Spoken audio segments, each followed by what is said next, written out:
Hai Sobat Catur semua, selamat bertemu kembali. Dalam video kali ini akan kita tampilkan sebuah partai yang sangat menarik antara Nigel Short dari Inggris melawan Jan Timman dari Belanda di turnamen Interpolis Tilburg, Belanda tahun 1991. Partai ini masuk dalam 10 besar game catur terbaik sepanjang masa.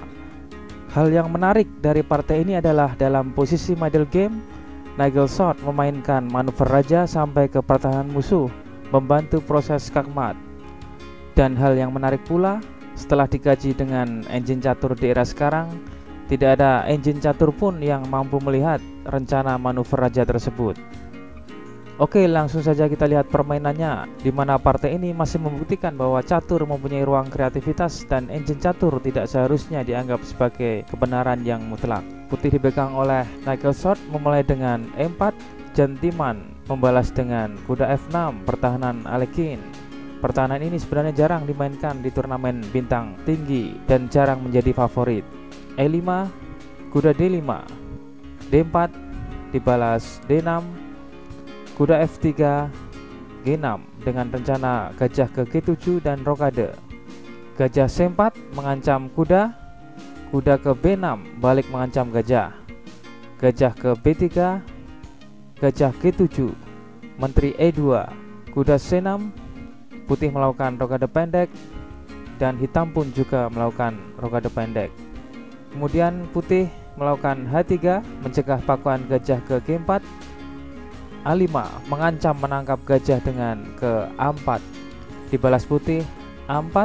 Respon terbaik dari Nigel Short.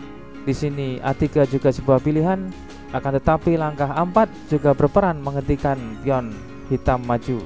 Langkah C3 juga terlihat cukup menarik tetapi agak terlalu lambat, dan putih tidak ingin menarik gajahnya dari diagonal panjang A2 G8. D kali E5, D kali E5, kuda D4 mengajak pertukaran kuda, kuda pukul kuda, dan menteri pukul kuda. Benteng E1 membackup pion E5, E6. Ini adalah langkah yang sangat logis oleh Jan Timman, tetapi bukan tanpa kelemahan. Langkah E6 ini memang menangkis peran diagonal bagi gajah putih, tapi langkah ini juga menutup gerak gajah C8. Mungkin hitam mengusung ide kuda D5, lalu B6, dilanjutkan gajah ke B7. Tapi gagasan pengembangan ini membutuhkan banyak tempo. Konsekuensi lain dari langkah E6 ini adalah potensi melemahnya petak-petak gelap di depan pertahanan raja hitam. Kuda D2, kuda D5, kuda F3, menteri ke C5, menteri E4, sebuah langkah agresif dari Short untuk menguasai sentral. Nigel Short memang salah satu pecatur yang agresif, dan tentu ide sederhananya adalah menteri ke H4, lalu gajah ke H6 dan kuda ke G5, sebuah serangan yang menjanjikan. Menteri ke B4 mengajak pertukaran menteri untuk mencegah putih memainkan menteri ke H4, dan putih merespon dengan menolak pertukaran menteri dengan gajah C4 menutup baris keempat. Lihat bahwa langkah awal putih tadi dengan memainkan pion ke A4 baru terasa sekarang. Sekarang hitam tidak dapat memainkan B5. Kuda B6 mengancam gajah, B3 melindungi gajah. Ini mungkin sebuah langkah yang aneh.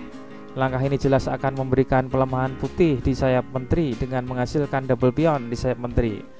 Tetapi Nigel Short siap menerima sisi sayap menteri yang lemah untuk mengejar kendali serangan di sayap raja.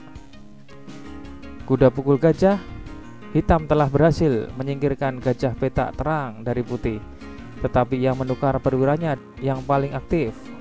B kali C4, sisi menteri putih mungkin sedikit rusak, tetapi itu tidak mempengaruhi posisinya secara keseluruhan.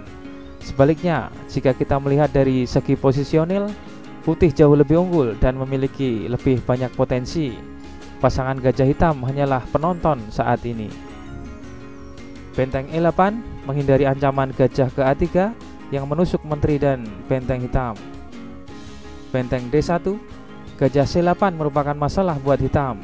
Langkah halus putih benteng ke D1 ini mencegah perkembangan gajah ke D7. sehingga gajah ini lebih membutuhkan banyak tempo lagi untuk perkembangannya. Menteri C5, Menteri Hitam adalah satu-satunya karya aktifnya.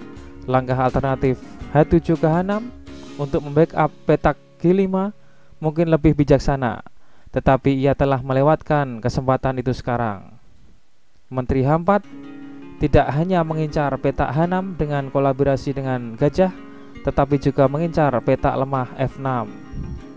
B6, gajah E3, perpindahan yang sangat berguna di antara tujuan gajah ke H6. Singkatnya, langkah ini adalah mengusir menteri dari petak gelap. Apabila menteri mundur ke petak gelap E7, maka dijawab putih dengan menteri pukul menteri, dan bila dipukul benteng, maka benteng putih ke D8. Bila ditutup gajah, maka putih menjalankan gajah ke H6. Kemenangan untuk putih. Semua masalah ini berawal dari gajah hitam C8 yang menutup koneksi antar bentengnya, yang berakibat melemahnya baris terakhir hitam. Kita lanjutkan. Menteri ke C6. Menteri hitam meninggalkan petak gelap. Sekarang petak gelap semakin kuat untuk dikuasai putih. Gajah H6, sebuah langkah textbook untuk melenyapkan gajah fianchetto hitam. Gajah H8 menghindari pertukaran. Benteng D8. Gajah B7 mengkoneksikan antara bentengnya, sekaligus secara tidak langsung membatasi gerak kuda putih dengan ancaman ke pion G2. Benteng A ke D1 memperkuat posisi benteng di lajur D. Gajah G7. Intinya di sini adalah bahwa hitam tidak dapat melikuidasi benteng putih. Namun putih juga memiliki potensi untuk menempatkan menteri ke E7.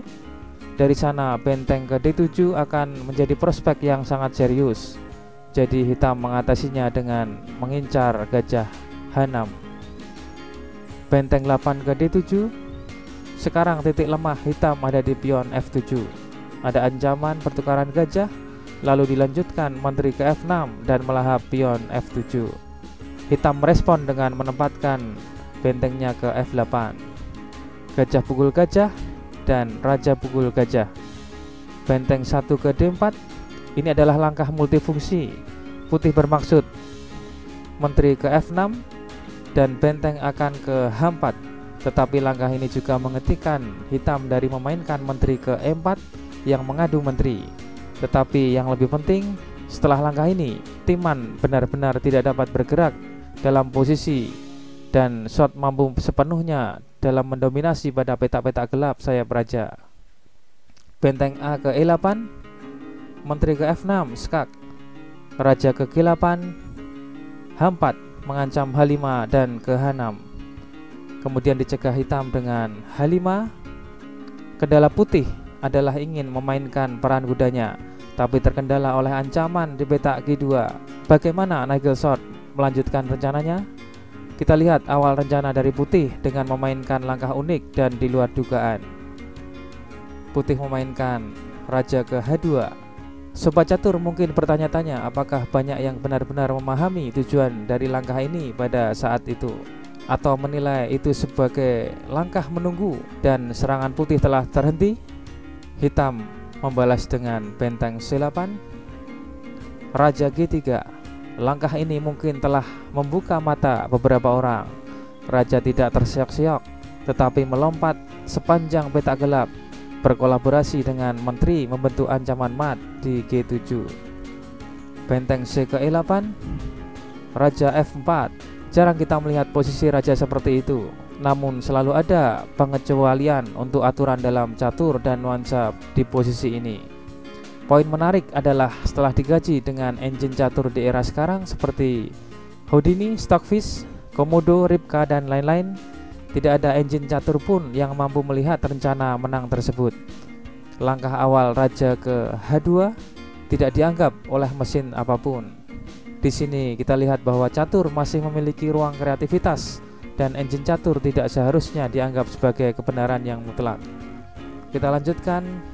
Hitam melanjutkan dengan gajah C8, kemudian dilanjutkan putih dengan raja ke G5. Sampai di sini Timan menyerah karena ada ancaman raja ke H6 dan mat di G7. Apabila hitam memainkan raja ke H7, maka dibalas putih dengan benteng kali F7, benteng pukul benteng, menteri pukul benteng, raja hitam ke H8, dan raja ke H6, dan ancaman mat tidak dapat dihindarkan lagi. Demikian sobat catur semua, pertandingan yang sangat menarik dan penuh dengan pelajaran ini. Semoga semakin menginspirasi kita berkreasi di catur, bahwa manusia dengan intuisinya mampu menemukan langkah tersembunyi di luar perhitungan komputer. Sekian dan terima kasih. Sampai jumpa di video selanjutnya.